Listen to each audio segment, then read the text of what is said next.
Hello, hello, hello. Home Business Dad here. It has been a very, very, very long time. For those of you who used to follow and watch my live streams that I used to do on my timeline, I'm back.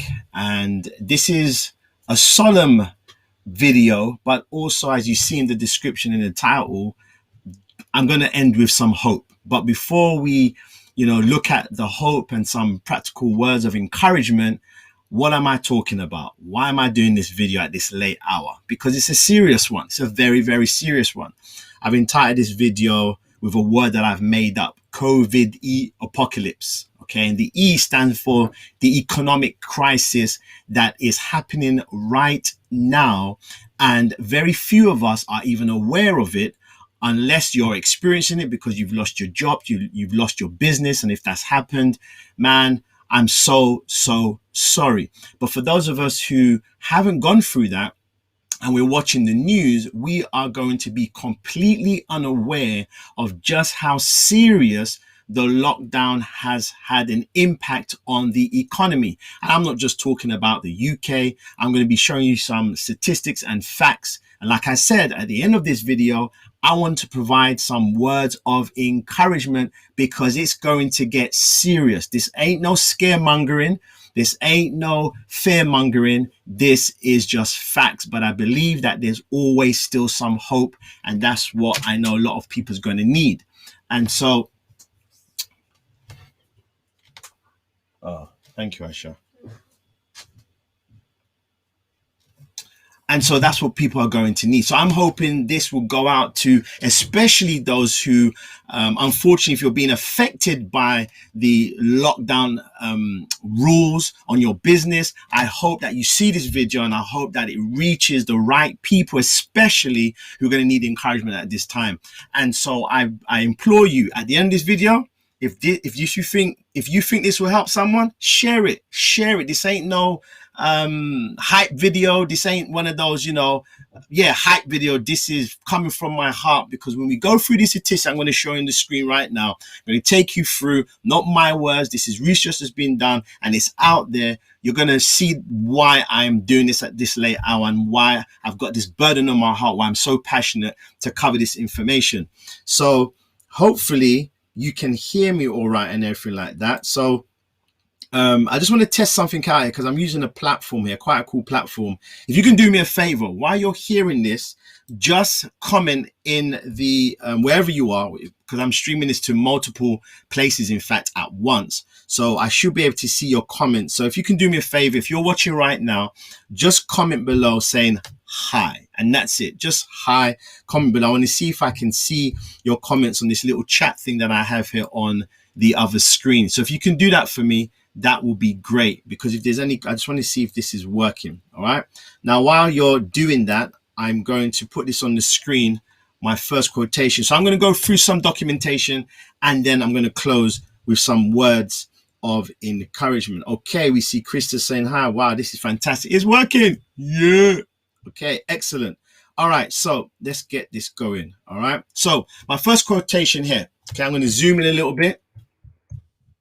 In the wrong screen. Give me 1 second. Zoom in here if you're on your phone so you can see that nice and big. All right. It says here, that should be right.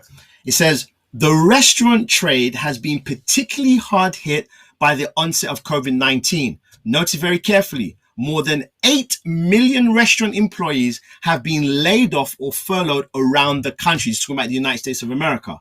The restaurant industry as a whole is predicted to sustain 240 billion in losses by the end of 2020. That is a colossal amount of money. Continue reading. In California alone, according to the California Restaurant Association, as many as 30,000 eating places might be out of business by the time the crisis abates. All right. And last one from this particular article, USA Today Money. Some national or regional chains are closing down entirely. Notice, this ain't just what you would assume, the small guy. He hasn't been able to last, the tiny small businesses, the solopreneurs. No. national and regional chains are closing down entirely, as well among them specialty cafes and bakeries, which had 50 restaurants in California, Washington, and Illinois, and sweet tomatoes. Sorry, I did spend some time in America a couple of years ago, all right, for a couple of years, called Soup Plantation in Southern California, a 97 location salad, soup, and bakery buffet chain covering several states. Still, other notable operations have filed for bankruptcy with their futures uncertain, but at least some restaurant closings probably inevitable. Among these are Le Pain Quotidien and 49-unit Florida-based IHOP franchise. All right, so we continue. All right. Let's go back up here. Boom. Okay. One in four US restaurants won't reopen after the crisis. Okay. It says the data comes from analysis of 60,000 restaurants across the United States. Let's go to another article. This is now the UK. We've looked at the US. This is now the UK. All right.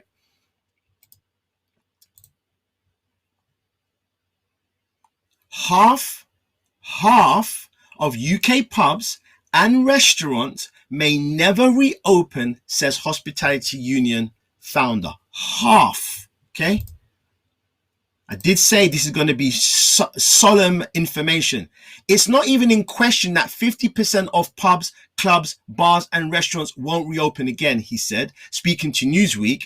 In the last 20 years, 10,000 pubs and clubs have closed in the UK. In the next 20 weeks, and without huge changes, 10,000 more could shut forever.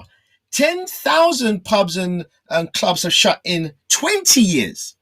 In the next 20 weeks, who is the gentleman speaking? Let me come back up here. Oh, I don't know why it's not showing the rest, but you can go to this and look up the quote yourself. All right. It says that 10,000 would shut forever in the next 20 weeks. All right. Let's go to the next one. Cinemas have been affected. All right. Cinemas have been affected. Cineworld, see the title there? Let's go to the actual article there. Cineworld will close 663 UK and US cinemas. In total, 663 cinemas will shut from Thursday, the 8th of October. This is current information with no official date on when they might reopen.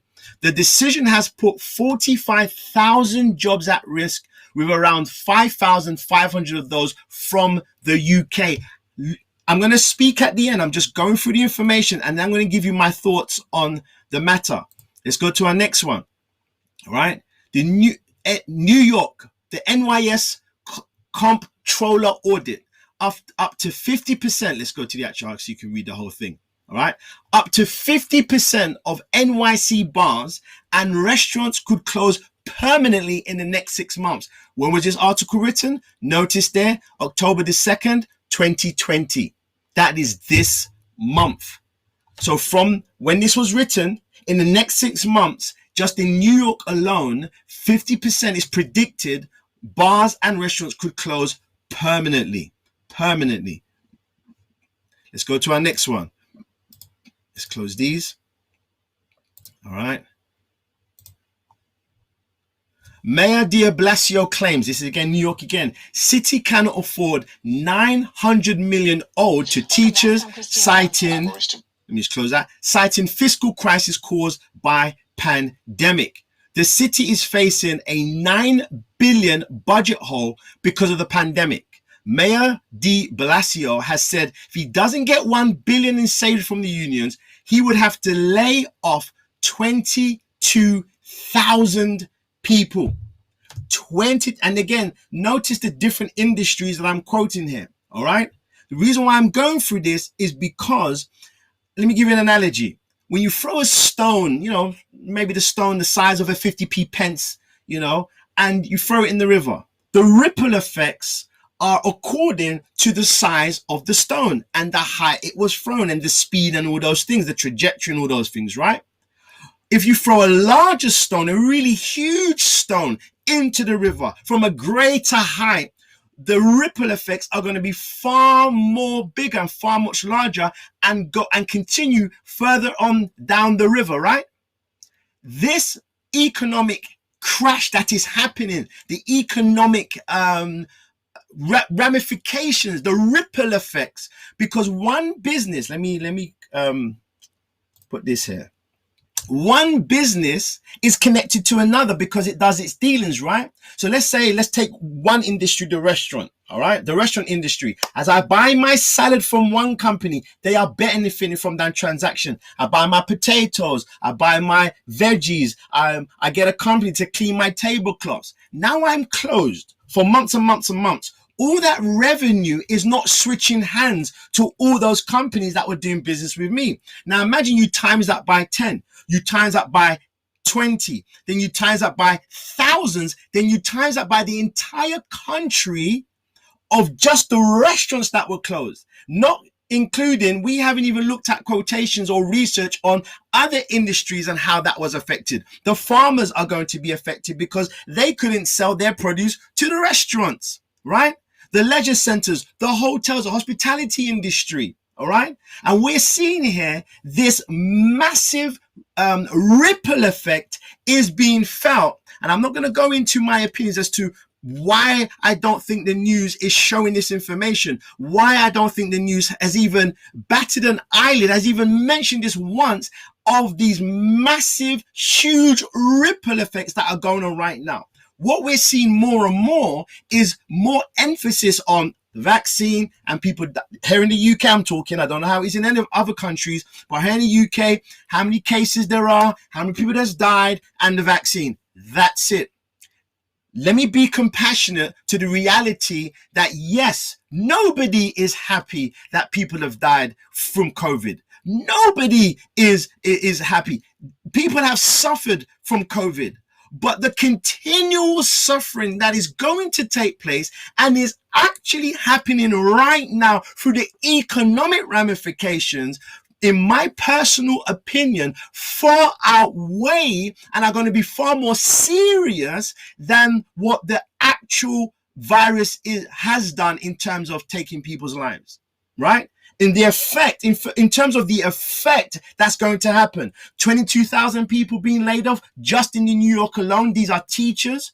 What is going to happen if he does that? What is going to happen when all those cinemas close? What is going to happen if 50% of all restaurants in New York and in England and pubs close?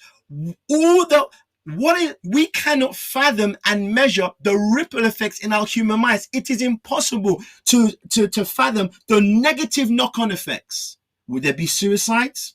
Probably. Most likely. I hope there isn't. Would there be depression?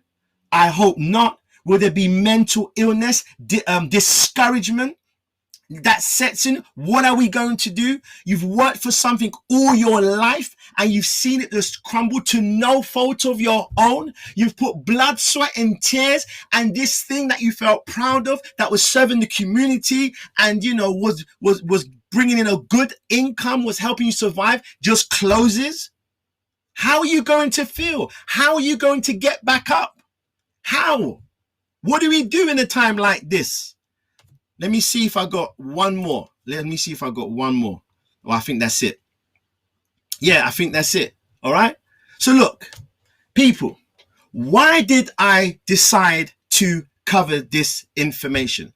I decided to cover this information not to end with, look what's happening. Oh man, this is serious. What are we going to do? No. Now, I don't want to get religious on you at this moment in time, but I have to say what is in my heart.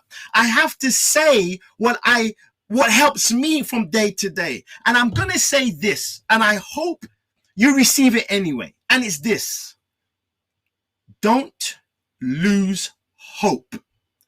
Don't lose hope. Now this video is not for you who are okay. Your fridge is full. You haven't even got a business. You're in a job. You're okay. You're not going to appreciate my intensity so much because you haven't felt the pinch. COVID hasn't affected your family, and neither has the economic crisis that is happening even touched your home. And if that's the case, then that is great. I don't want it to touch your home.